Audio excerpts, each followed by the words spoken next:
आपके चैनल को सक्सेसफुल बनाने के लिए सिर्फ एक थंबनेल लगता है, क्योंकि एक सही थंबनेल आपके वीडियो पे कुछ इस तरह के व्यूज गेन करवा सकता है। और अगर आप थंबनेल बनाने में प्रो बन गए तो आपकी हर दूसरी वीडियो पे कुछ इस तरह के व्यूज आएंगे। बट द क्वेश्चन इज कि आप अभी तक इस तरह के थंबनेल्स क्यों नहीं बना पा रहे, क्योंकि आपको पता ही नहीं है कि प्रोफेशनल डिजाइनर्स किस मेथड का यूज करते हैं अपने थंबनेल बनाने के लिए, उनकी साइकोलॉजी क्या होती है और उनको डिजाइनिंग के कौन कौन सी चीजें पता है जो आपको नहीं पता। इवन वो आइडिया सोचते कैसे थंबनेल का, इसकी भी आपको कोई नॉलेज नहीं है। बट डोंट वरी, इस वीडियो के बाद सब कुछ चेंज होने वाला है। इस वीडियो में मैं आपको थंबनेल डिजाइनिंग के प्रोसेस से लेके काफी सारे मेथड्स एंड ट्रिक्स बताने वाला हूँ जो कि डिजाइनर्स यूज करते हैं, और साथ ही वीडियो के एंड में आपको एक थंबनेल भी बना के दिखाने वाला हूँ, वो भी टोटली जीरो से। तो अब ज्यादा टाइम खर्च किए बिना शुरू करते हैं डिजाइनिंग कॉन्सेप्ट से। लेकिन उससे भी पहले आपको पता होना चाहिए कि यूट्यूब पे किस तरह के थंबनेल्स वर्क करते हैं। जितने भी थंबनेल्स यूट्यूब पे होते हैं उनको 8 यूनिक कैटेगरीज में डिवाइड किया जा सकता है, जो कुछ कोर एलिमेंट्स पे बेस्ड होते हैं। ये एलिमेंट्स का यूज करके क्रिएटर्स अपने थंबनेल को इतना कैची बनाते हैं कि व्यूअर्स क्लिक किए बिना नहीं रह पाते। चलिए एक एक करके मैं आपको ये सारी कैटेगरी समझा देता हूँ। क्या आपने कभी सोचा है सेलर्स खुद को पायरेट से कैसे बचाते हैं, या फिर यूएस का प्रेसिडेंट एक जगह से दूसरी जगह कैसे घूमता है अपनी गाड़ी को कॉन्वो वैन में डाल के, या फिर एयरप्लेन्स को कैसे टेस्ट किया जाता है मुर्गे की कुर्बानी देके। ये सारे थंबनेल्स शॉकिंग है, जो कि व्यूअर्स को एक सेकंड के लिए सोचने पे मजबूर कर देते हैं और इतना क्यूरियस कर देते हैं कि वो अल्टीमेटली थंबनेल पे क्लिक कर देते हैं। मिस्टर बीस्ट के मैक्सिमम थंबनेल्स ऐसे ही होते हैं। जितना बड़ा उतना अच्छा, नंबर्स की बात कर रहा हूँ। एक $20 मिलियन की यॉट में क्या होगा ये जानने का मन सबका होता है। सेम वे में हर मिनट में $2 कैसे कमाए ये जानने का मौका भी कोई नहीं छोड़ना चाहेगा। इवन ईमान गाजी के मैक्सिमम थंबनेल्स इसी कॉन्सेप्ट को फॉलो करते हैं, इसलिए उसकी वीडियोस इतना चलती है।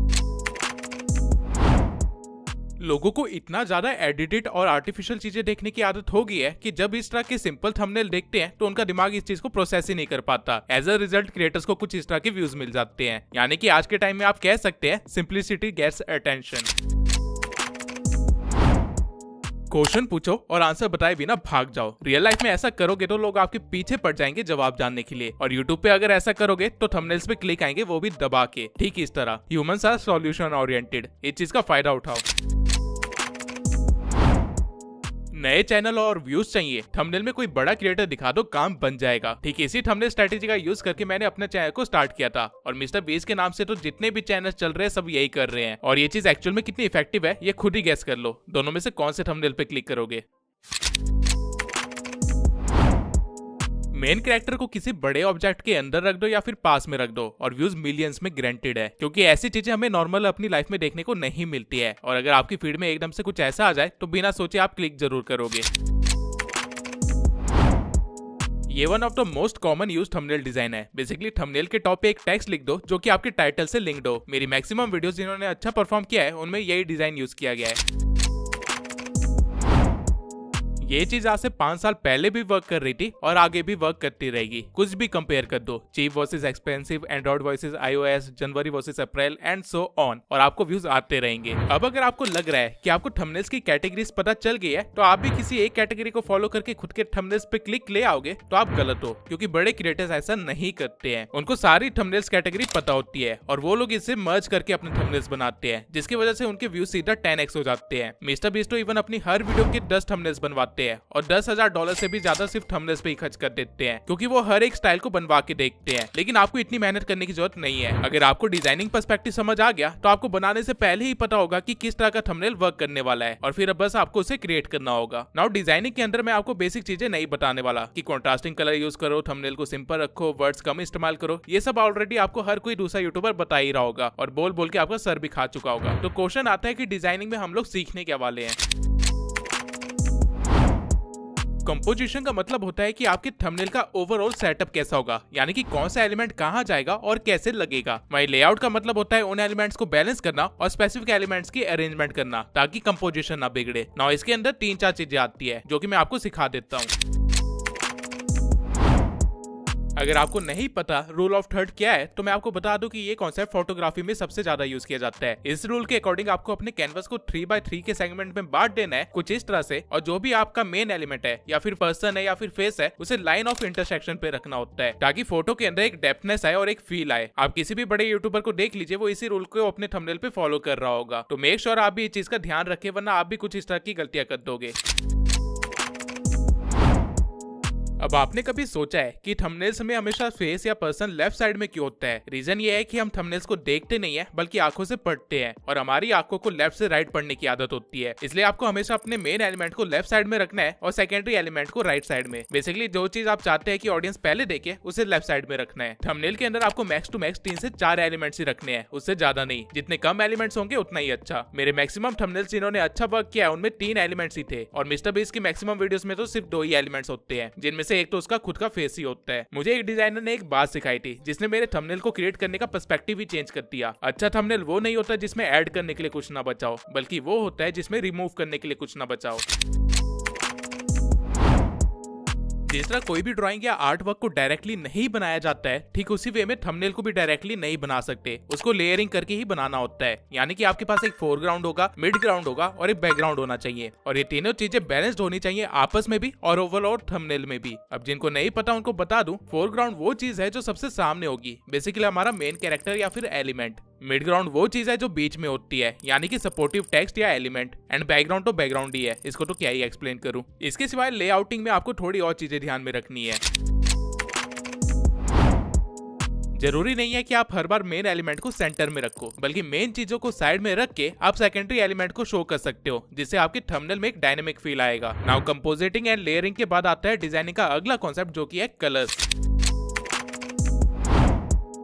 अब आपको हर कोई ऑलरेडी बता चुका होगा कि कॉम्प्लीमेंट्री कलर्स यूज करो। ब्लैक के ऊपर व्हाइट रखो, व्हाइट के ऊपर ब्लैक रखो, कलर व्हील के अपोजिट कलर्स का इस्तेमाल करो, रेड के साथ ग्रीन लो, ब्लू के साथ orange low and so on. But the point is, ये सारा काम हम कर क्यों रहे हैं? कॉन्ट्रास्ट बनाने के लिए, राइट? नहीं, ये आधी इन्फॉर्मेशन है जो आपको पता है। डिजाइनर्स कलर व्हील का यूज करते हैं सिर्फ कॉन्ट्रास्ट बनाने के लिए नहीं, बल्कि एक कलर पैलेट बनाने के लिए, जो कि वो लगभग अपने हर थंबनेल में यूज करते हैं। लेकिन कलर पैलेट बनाते कैसे हैं? वैसे तो कलर व्हील में आप इन 6 पैटर्न्स को फॉलो करके एक कलर पैलेट बना सकते हो, लेकिन अगर आपको इतनी कॉम्प्लेक्सिटी में नहीं जाना है तो मैं आपको एक इजी मेथड बता देता हूँ जिससे आप खुद का एक कलर पैलेट बना सकते हैं। सबसे पहले आप एक मेन कलर चूज कर लीजिए जो कि आपके चैनल को रिप्रेजेंट करने वाला है। ये आपका फोरग्राउंड कलर होने वाला है। एग्जाम्पल के लिए मैं यहाँ पे ब्लू चूज कर लेता हूँ और इसके बाद आपको 3 कलर्स ऐड करने हैं, ब्लैक, ग्रे एंड व्हाइट, क्योंकि ये कलर्स आपको कॉन्ट्रास्ट देंगे जो कि आपको चाहिए और हर थंबनेल में इन कलर्स की जरूरत तो पड़ने वाली है। और आखिर में आपको अपना सेकेंडरी कलर चूज करना है जो कि कॉम्प्लीमेंट्री होना चाहिए आपके मेन कलर का, और ये चीज आप कलर व्हील में देख सकते हैं। एंड बूम, आपका कलर पैलेट तैयार है। अब कलर्स के बाद आते हैं डिजाइनिंग के अगले एलिमेंट पे, जो कि है टाइपोग्राफी। थंबनेल की टाइपोग्राफी में आपको ज्यादा कुछ समझने की जरूरत नहीं है, सिवाय इसके कि आपको सैन सेरिफ फॉन्ट्स का यूज करना है, सेरिफ का नहीं। सेरिफ फॉन्ट्स डिजाइन के लिए यूज होते हैं, यानी कि अगर आप मैगजीन बना रहे हो या कुछ लग्जरियस टाइप दिखा रहे हो तब आपको इसकी जरूरत पड़ेगी। बट अगर आपको लोगों का ध्यान खींचना है, आपको कुछ बोल्ड दिखाना चाहिए जो कि आसानी से पढ़ा जा सके, वो भी जितना जल्दी हो सके उतना जल्दी, तो इसके लिए सैन सेरिफ ही बेस्ट है। जिस वर्ड को एम्फसाइज करना है उसको बड़ा रखना और टेक्स्ट को उभारने के लिए स्ट्रोक या शैडो का यूज करना। टाइपोग्राफी में आपको इससे ज्यादा कुछ भी सीखने की जरूरत नहीं है, आपके लिए इतना इनफ है थंबनेल बनाने के लिए। नाउ आपको थंबनेल्स की कैटेगरीज पता है एंड थंबनेल्स बनाने के लिए आपको जितनी डिजाइनिंग आनी चाहिए थी उसकी भी पूरी थियोरेटिकल नॉलेज है, लेकिन मेन दिक्कत आती है थंबनेल्स के आइडिया सोचने में। तो वो कैसे करते हैं? क्या हम यूट्यूबर्स के पास कोई स्पेशल ट्रिक है जिससे हम थंबनेल्स के आइडिया सोचते हैं? नहीं, बिल्कुल भी नहीं, बल्कि हम सब बहुत ही बड़े चोर हैं। हाँ, आप लोगों ने बिल्कुल सही सुना, हम सब एक दूसरे से चोरी करके अपने थंबनेल से आइडियाज लेते हैं। यकीन नहीं हो रहा तो मिस्टर बीस्ट का ये थंबनेल देख लो जो कि इस थंबनेल से चुराया गया है। ए रैक का ये थंबनेल देख लो जो कि मिस्टर बीस्ट से चुराया गया है, या फिर मेरा ये थंबनेल देख लो जो कि एआई गाय ने चुराया है, या फिर ये वाला थंबनेल देख लो जो कि डिकोडिंग वाईटी से इंस्पायर्ड है। लेकिन क्या ये एक्चुअल में चोरी है? नहीं, इसे इन्फ्लुएंस होना कहते हैं या फिर इंस्पायर होना बोलते हैं। आर्ट की दुनिया में कोई भी चीज ओरिजिनल नहीं हो सकती, हर चीज किसी ना किसी चीज से चुराई गई है या फिर मॉडिफाई की जाती है। इस बात को अच्छे से समझने के लिए मैं आपको steel like an artist book refer करूंगा। बट द पॉइंट इज, अगर हम दूसरे के थंबनेल से आइडिया ले भी रहे हैं तो उसे अपने आइडिया में कैसे बनाए या फिर उसमें चीजें ऐड या रिमूव कैसे करें ताकि लोगों को ये ना लगे कि पूरा का पूरा कॉपी पेस्ट ही कर दिया है। आंसर सिंपल है, वही काम करो जो स्कूल में किया करते थे असाइनमेंट को पूरा करने के लिए और टीचर से बचने के लिए। क्या स्कूल में आप सिर्फ एक ही बंदे से अपने टेस्ट या समर वेकेशन का काम कॉपी करते थे? अगर हाँ तो आप गधे हो, क्योंकि कॉपी हमेशा 2-3 लोगों से करना चाहिए ताकि आसानी से पकड़े ना जाओ। सेम वे में अगर थंबनेल का आइडिया चाहिए तो सिर्फ एक ही निश में ही क्यों घुस रहे हो? बाकी निशेस भी तो यूट्यूब पे चल ही रही है, वो भी तो थंबनेल लगा ही रहे हैं, उनको कॉपी करो। पॉइंट ये है कि जिस तरह आपको पता है कि जो थंबनेल वर्क कर रहा है उसी को कॉपी करो, उसी तरह आपके कॉम्पिटिटर्स को भी ये चीज पता है। एज अ रिजल्ट आप सब लोग लगभग सेम थंबनेल बना बैठोगे, जिसकी वजह से ऑडियंस हो सकता है आपकी वीडियो ना देखे। लेकिन अगर आप अपनी निश से बाहर के आइडिया उठाते हो तो वो चीज हर एक के लिए अलग होने वाली है। इवन अगर आपके कॉम्पिटिटर को ये बात पता होगी तो भी तभी ना के बराबर चांसेस है कि आप दोनों सेम नीश में सेम थंबनेल से इंस्पायर हो जाओगे। ऐसा नहीं होगा, एज अ रिजल्ट वैरायटी बनी रहेगी। तो दूसरी नीश से आइडिया कैसे लेते हैं और थंबनेल बनाते कैसे है और मेरा थंबनेल बनाने का क्या प्रोसीजर होता है, अब मैं आपको ये सारी चीजें दिखाने वाला हूँ, वो भी प्रैक्टिकली। और ये सब मैं आपको फोटोशॉप में करके दिखाने वाला हूँ। अब जितने लोग फोटोशॉप का नाम सुन के वीडियो बंद करने वाले अभी के अभी रुक जाओ। अगर आपका सपना एक बड़ा यूट्यूबर बनना है तो आपको काम भी बड़े यूट्यूबर की तरह करना पड़ेगा। और मैं किसी बड़े यूट्यूबर को नहीं जानता जो कि बैठ के कैनवा या पेक्सेल्स में अपना थंबनेल बनाता है। आपको प्रोफेशनली वर्क करना पड़ेगा। और अगर आपने फोटोशॉप कभी यूज भी नहीं किया है तो भी डरिए मत, मैं आपको पहले एक पूरा ट्यूटोरियल देने वाला हूँ फोटोशॉप का, जो कि पूरा बिगिनर लेवल है। तो जिस बंदे ने कभी फोटोशॉप को छुआ भी नहीं होगा वो भी उस पर इजिली थंबनेल बना लेगा। पॉइंट ये है कि आप सॉफ्टवेयर से अगर पहले ही घबरा जाओगे तो कभी भी उसे यूज नहीं कर पाओगे। तो अब बिना डरे आगे बढ़ते हैं। तो सबसे पहले आपको अपना फोटोशॉप ओपन करना है, जिसके बाद ओपन होते ही आपके सामने कुछ इस तरह का इंटरफेस आ जाएगा, जहां नीचे के साइड आपको आपके प्रीवियस प्रोजेक्ट्स दिख जाएंगे। अगर आपने नया ही फोटोशॉप डाउनलोड किया है तो आपका ये एरिया ब्लैंक दिखाई देगा। लेफ्ट साइड में आपको कुछ और फीचर्स दिख जाएंगे जो कि अगर आपने एडोबी का सब्सक्रिप्शन ले रखा होगा तो आपके काम आएगा, लेकिन हमें इन सब से कोई लेना देना नहीं है। हमें बस यहाँ पे न्यू प्रोजेक्ट पे क्लिक कर देना है, जिसके बाद आपके सामने कुछ इस तरह का पॉपअप आ जाएगा। नाउ यहाँ पे आपका कैनवस का साइज क्या होना चाहिए वो डिसाइड करना है। यहाँ पे आपको ऑलरेडी काफी सारे प्रीसेट्स भी मिल जाएंगे, लेकिन अगर आपको यहाँ पे कुछ भी नहीं दिखाई दे रहा है तो भी डरने की जरूरत नहीं है। राइट हैंड साइड में आपको काफी सारे डिटेल्स दी गई है जो कि आपको फिल करनी है। जो डिटेल्स मैंने यहाँ पे फिल कर रखी है वही डिटेल्स आप अपने फोटोशॉप में भी फिल कर सकते हो। वेट होनी चाहिए 1920, हाइट होनी चाहिए 1080, रेजोल्यूशन 72 होनी चाहिए, बिट 16 रखना है और पिक्सल का एस्पेक्ट रेशियो स्क्वायर रखना है। इसके सिवाय जितनी भी सेटिंग्स आपको यहाँ दिख रही है उसको कॉपी कर लेना अपने फोटोशॉप में। नाउ इसके बाद आप जैसे क्रिएट पे क्लिक करेंगे आपके सामने एक कैनवस आ जाएगा और आपका फोटोशॉप का वर्क स्पेस खुल जाएगा। अब इसे देख के डरिए मत, मैं आपको वर्क स्पेस को एक्सप्लेन कर देता हूँ। बहुत ही सिंपल है। सबसे टॉप पे आपको वही पुरानी सेटिंग्स मिल जाएगी, files, edits, Windows, et cetera et cetera, जो कि आपको एक्सेल और वर्ड जैसे प्रोग्राम्स में भी मिलती है। उसके बाद लेफ्ट हैंड साइड में आपको आपका टूल बार दिया गया है, जिसका यूज करके हम कुछ भी बना सकते हैं, ठीक माइक्रोसॉफ्ट पेंट की तरह। और राइट हैंड साइड में आपको नीचे की तरफ लेयर्स दिए गए हैं। फोटोशॉप में सारा काम लेयर्स के थ्रू होता है एंड लेयर्स की वजह से हमारे पास यहाँ पे क्रिएटिव फ्रीडम ज्यादा होती है। टॉप राइट साइड में आपको प्रॉपर्टीज दी गई है जिसको आप शायद ही यूज करो। बस यही है फोटोशॉप। इन चार चीजों को समझ गए तो फोटोशॉप गेम की तरह बन जाएगा। अब मैं आपको कुछ कमांड्स भी बता देता हूँ जिसकी जरूरत आपको हर सेकंड पड़ेगी।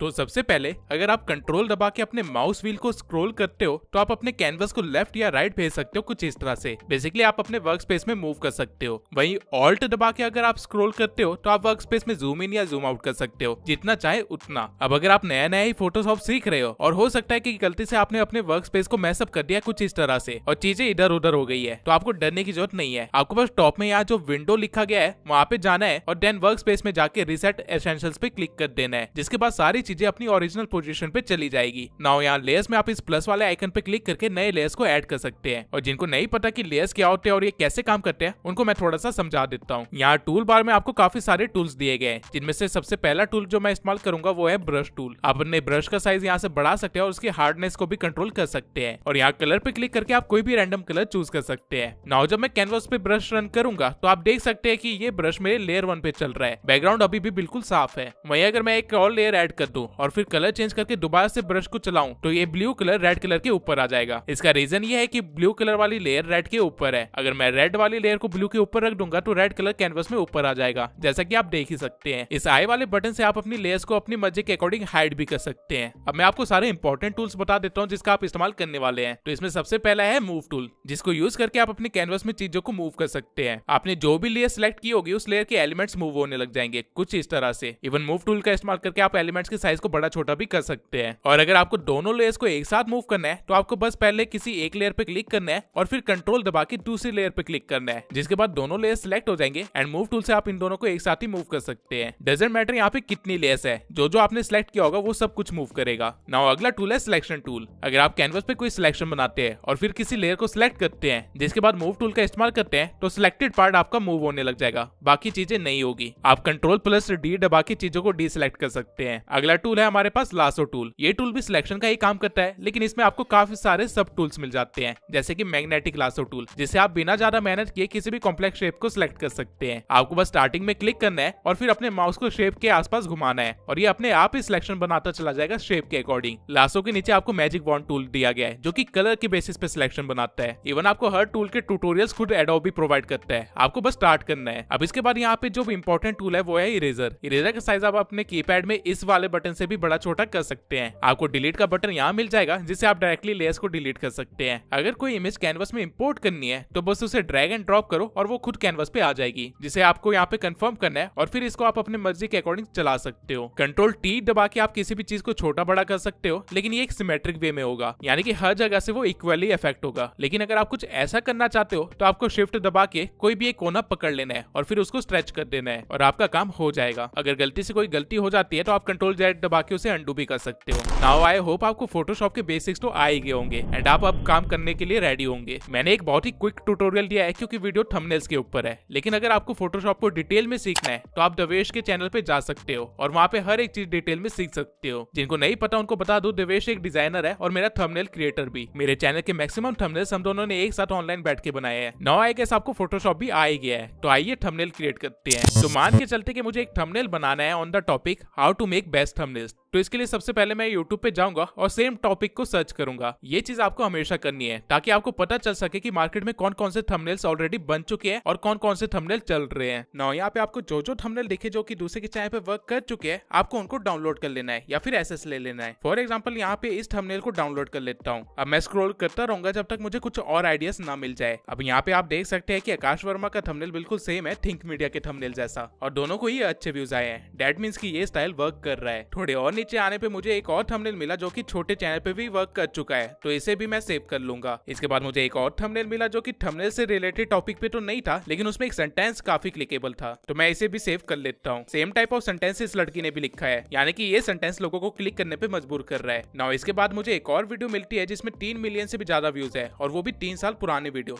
यानी कि ये थंबनेल पहले वर्क कर चुका है और ये दोबारा वर्क करने का पोटेंशियल रखता है। अब मुझे काफी सारे सिमिलर थंबनेल्स दिख रहे थे, तो मैं सर्च बार में जाके टाइटल को थोड़ा चेंज कर दूंगा और दोबारा से स्क्रॉल करना स्टार्ट कर दूंगा। नीचे आते टाइम मुझे एक थंबनेल मिला जिसका कॉन्सेप्ट तो अच्छा था और इससे मैं और भी ज्यादा बेहतर बना सकता हूँ। नाउ मैंने अपने नीश से रिलेटेड तो काफी थंबनेल्स उठा लिए, लेकिन ये इनफ नहीं है, इसलिए अब मैं दूसरी नीश के थंबनेल्स भी देखूंगा। मैं पर्सनली जिस नीश को देखता हूँ वो है सेल्फ इंप्रूवमेंट नीश, क्योंकि इनकी ऑडियंस लगभग 13 साल से 18 साल की होती है। नाउ यहाँ पे स्क्रॉल करते हुए मुझे हमजा का एक थंबनेल मिलता है जिससे मैं अपने थंबनेल के लिए अडेप्ट करवा सकता हूँ, तो इसे भी मैं यहाँ से डाउनलोड कर लूंगा और फिर कुछ रैंडम क्रिएटर्स के थंबनेल देखूंगा। फॉर एग्जाम्पल ईमान गाजी, इसके चैनल पे दूसरा ही थंबनेल मुझे काफी अच्छा लगा और मैं इमेजिन कर सकता हूँ कि ये आइडिया मेरे थंबनेल के लिए कैसे यूजफुल है, तो मैं इसे भी डाउनलोड कर लूंगा। नाउ मैंने काफी सारे थंबनेल्स डाउनलोड कर लिए हैं आइडिया के लिए। अब मैं करूंगा क्या कि मैं फोटोशॉप पे जाऊंगा और एक नया फाइल क्रिएट करूंगा, जिसके बाद मैंने जो भी थंबनेल्स डाउनलोड किए हैं उनको मैं यहाँ पे इंपोर्ट कर लूंगा और एक सिमेट्रिक वे में लगा दूंगा। अब यहाँ पे थोड़ी सी व्हाइट स्पेस बच गई है, तो मैं क्रॉप टूल का इस्तेमाल करके अपने कैनवस को ही क्रॉप कर लूंगा। नाउ ये है मेरा आइडिया बोर्ड, यानी कि मैंने बेस्ट थंबनेल्स इकट्ठा कर लिए हैं टॉपिक से रिलेटेड, और इन्हीं थंबनेल्स में से मैं कुछ एलिमेंट्स उठा के अपना थंबनेल बनाने वाला हूँ, जो कि इनसे अलग भी होगा लेकिन इनसे इंस्पायर्ड भी होगा। नाउ यहाँ पे सारी बात क्रिएटिव माइंडसेट की आ जाती है। मैंने इन थंबनेल्स को डाउनलोड किया है क्योंकि मैं इमेजिन कर सकता हूँ कि हर एक थंबनेल को मैं कैसे मॉडिफाई करके अपने लिए नया थंबनेल बना सकता हूँ, लेकिन वो चीज हो सकता है आपको नहीं दिख रही होगी, इसलिए मैं यहाँ पे एग्जांपल के लिए आपको थोड़ा सा ट्राई करता हूँ समझाने का कि मेरे दिमाग में क्या चल रहा है। मैं एक यूट्यूब का लोगो यहाँ पे ले आता हूँ और आपको अपनी इमेजिनेशन दिखाने की कोशिश करता हूँ। अगर मैं यहाँ ईमान गाजी की जगह अपने यूट्यूब का लोगो लगा दूं और इसके पीछे अपना एक वायरल थंबनेल लगा दूं बड़ा करके, तो भी एक अच्छा खासा थंबनेल बन जाएगा। या फिर यहाँ पे अगर मैं आइजैक की शक्ल की जगह अपना यूट्यूब वाला बंदा खड़ा कर दूं और कॉन्सेप्ट को सेम रखूं अलग कलर पैलेट के साथ, तो वो भी काफी अच्छा थंबनेल दे देगा, लेकिन वो चीज कहीं ना कहीं कॉपीड तो लगेगी। जो मेरा ये यूट्यूब वाले बंदे का आइडिया है वो इस वाले थंबनेल में काफी अच्छे से वर्क करेगा। ठीक इसी वे में मेरे दिमाग में हर थंबनेल के लिए काफी सारे आइडिया आ चुके हैं और अब मैं फाइनली अपना थंबनेल बनाना स्टार्ट करूंगा। तो मैं फाइल पे जाके न्यू पे क्लिक करूंगा और दोबारा से एक फाइल बना लूंगा जो कि मेरे थंबनेल के लिए होने वाली है। अब पर्सनली मुझे ये टाइटल और कॉन्सेप्ट ज्यादा अच्छा लगा, तो मैं इसे ही रिक्रिएट करने की कोशिश करूंगा, लेकिन मैं अपने थंबनेल में इतना ज्यादा एम्प्टी स्पेस नहीं छोड़ने वाला। तो मैं करूंगा क्या कि सबसे पहले मैं बैकग्राउंड तैयार करूंगा। तो मैं अपने यहाँ टूल बार में जाके सबसे पहले शेप टूल में जाऊंगा जहाँ पे मैं रेक्टेंगल को चूज करूंगा और फिर यहाँ ऊपर फिल में जाके डिसाइड करूंगा कि रेक्टेंगल के अंदर कौन सा कलर होना चाहिए। मैं अपने थंबनेल्स में मेनली ब्लू कलर यूज करता हूँ, तो मैं यहाँ पे भी ब्लू ही देख रहा हूँ, लेकिन एक नॉर्मल कलर लेने की जगह यहाँ पे ग्रेडियंट ज्यादा अच्छा लगेगा, जो कि आप यहाँ से देख सकते हैं। यहाँ पे आपको डिफरेंट कलर के काफी सारे ग्रेडियंट पैटर्न्स मिल जाएंगे। तो मैं ब्लू में जाके एक डार्क ब्लू टाइप ग्रेडियंट ले लूंगा और फिर एक रेक्टेंगल बनाऊंगा जो कि थंबनेल जैसा दिखाई देगा। आप देख सकते हैं कि रेक्टेंगल बनते ही इसके अंदर कलर अपने आप फिल हो गया। अब अगर आप ध्यान दे तो मेरे रेक्टेंगल के कॉर्नर्स कर्व्ड है, स्ट्रेट नहीं है, तो ये काम आप रेक्टेंगल को चूज करके यहाँ से पिंच करके कर सकते हैं। जितना ज्यादा पिंच करोगे उतना ज्यादा कर्वी होगा। ये चीज को आप यहाँ से भी कंट्रोल कर सकते हैं। वैसे नाउ मैं इन कॉलम्स को जो कि इस लड़की ने यूज किया है इससे अपना पूरा बैकग्राउंड बनाने वाला हूँ और फिर एक यूनिक थंबनेल बाहर निकालूंगा। तो अभी के लिए इस रेक्टेंगल से मैं लेफ्ट साइड की रो बनाता हूँ। तो इस रेक्टेंगल को मैं Ctrl+C और फिर Ctrl+V V दबा के कॉपी पेस्ट कर लूंगा और अलाइन कर लूंगा। नाउ मैंने दोनों लेयर्स को सिलेक्ट करके कॉपी पेस्ट करूंगा ताकि काम आसान हो जाए और ऐसा करते रहूंगा जब तक नीचे तक ना पहुंच जाऊं। नाउ आप यहाँ पे आप देख सकते हैं कि मैंने पूरी एक रो बना ली है रेक्टेंगल से, लेकिन ये थोड़ा सा ज्यादा लग रहा है और मेरे थंबनेल को मैसी कर सकता है। तो मैं नीचे के 2 रेक्टेंगल्स को डिलीट करके बचे हुए रेक्टेंगल्स का साइज बढ़ा दूंगा कुछ इस तरह से, और फिर इस पूरी रो को कॉपी पेस्ट करके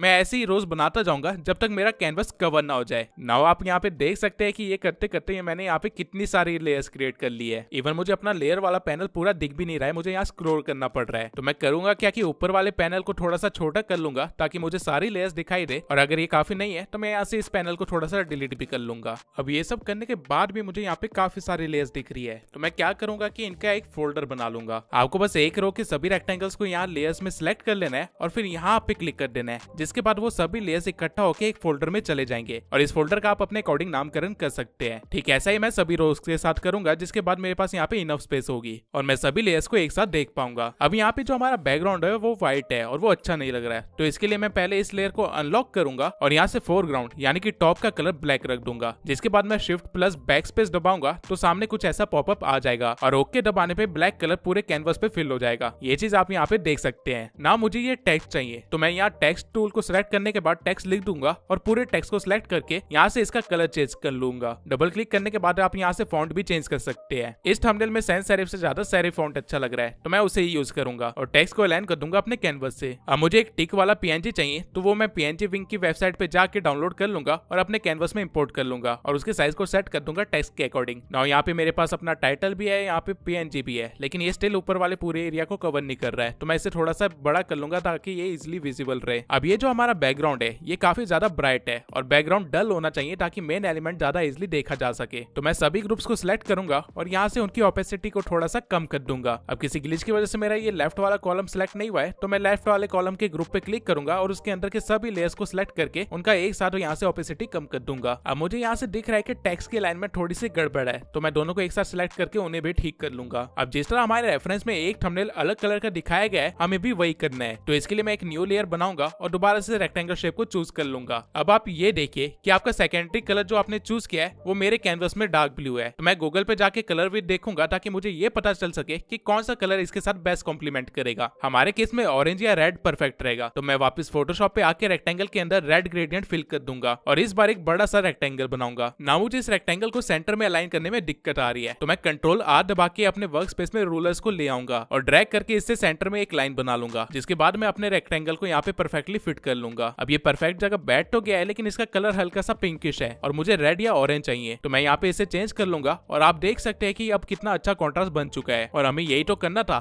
एक अच्छा कॉन्ट्रास्ट बनाना था। नाउ मेरे पास यहाँ पे काफी सारी खाली स्पेस है तो मैं यहाँ पे एक हैंड PNG लगा दूंगा और उसे भी PNG विंग से ही डाउनलोड करूंगा। नाउ ये थंबनेल पहले से तो अच्छा लग रहा है लेकिन इसमें अभी भी काफी ज्यादा खाली स्पेस है, तो यहाँ पे भी मैं कुछ भरना चाहता हूँ। हमारे रेफरेंस में यहाँ पे पूरा एक लोगो और टाइटल का स्पेस था तो हम भी उसी चीज को यहाँ पे क्रिएट कर देते हैं, लेकिन इस बार हमें कलर को ग्रे रखना पड़ेगा। तो मैं पहले शेप में जाके सर्कल ले लेता हूँ और सर्कल बना देता हूँ। अब कलर ढूंढने में मुझे दिक्कत आ रही थी तो मैं गूगल पे जाके कलर कोड भी सर्च कर सकता हूँ और उसे यहाँ पे पेस्ट करने के बाद काम हो जाएगा। अब जब मैंने सर्कल और रेक्टेंगल दोनों बना लिया तो मुझे सर्कल की वजह से अपना डिजाइन थोड़ा सा खराब लग रहा था, तो उस चीज को मैं यहाँ से डिलीट कर दूंगा और बचे हुए पूरे स्पेस को रेक्टेंगल से ही फिल कर लूंगा। नाउ ये मुझे ज्यादा बेटर लग रहा है और अपने थंबनेल के अंदर थोड़ा सा ज्यादा स्टोरी टेलिंग करने के लिए मैं यहाँ पे व्यूज भी लिख देता हूँ ताकि हमारा काम अच्छे से बन जाए। इस वाले टेक्स्ट का फॉन्ट मैं ट्राई करूंगा कि यूट्यूब से मिलता जुलता हो, तो मैं यहाँ पे अलग अलग टेक्स्ट के साथ ट्राई करके एट द एंड मैंने ये टेक्स्ट चूज कर लिया है। नाउ कहने के लिए तो हमारा थंबनेल रेडी है और सारे बिगनर्स इस थंबनेल को बिना सोचे समझे अपलोड भी कर देंगे, लेकिन as a professional thumbnail designer आप एक चीज भूल रहे हैं, वो है शेडोज। शेडोज ही थंबनेल में असली जान डालती है क्योंकि वो थंबनेल्स में डेप्थनेस देती है। तो शेडो बनाना कोई मुश्किल काम नहीं है, आपको बस ब्रश टूल को सिलेक्ट करना है और ब्लैक कलर चूज करके अपने ब्रश का साइज थोड़ा सा बढ़ा लेना है, जिसके बाद आपको यहाँ से अपने फ्लो और ओपेसिटी को दोनों को कम कर लेना है और यहाँ से हार्डनेस को भी थोड़ा सा कम कर लेना है ताकि शेडो को कंट्रोल कर सको। अब शेडो कौन कौन सी जगह लगेगी, सबसे पहले तो हमारे टेक्स्ट के नीचे, तो आपको टेक्स्ट वाली लेयर के नीचे ही एक लेयर ऐड कर लेनी है और फिर हल्का हल्का वहाँ पे ब्रश रन करना है, जिससे कि आपका टेक्स्ट काफी अच्छे से उभर के बाहर आ जाएगा। अब क्योंकि मुझे दिखाना है कि ये वाला जो रेक्टेंगल है ये बाहर आया है पुराने रेक्टेंगल से, तो इसमें भी मुझे शेडो ऐड करनी पड़ेगी। तो मैं बड़े वाले रेक्टेंगल के लेयर पे जाऊंगा और उसके नीचे एक और लेयर ऐड कर लूंगा और उसके बाद वहां पे भी ब्रश को रन करूंगा, लेकिन उसके साइज को थोड़ा सा छोटा करके। सेम काम आपको हाथों के नीचे भी करना पड़ेगा डिटेलिंग देने के लिए और आपका थंबनेल अब रेडी है।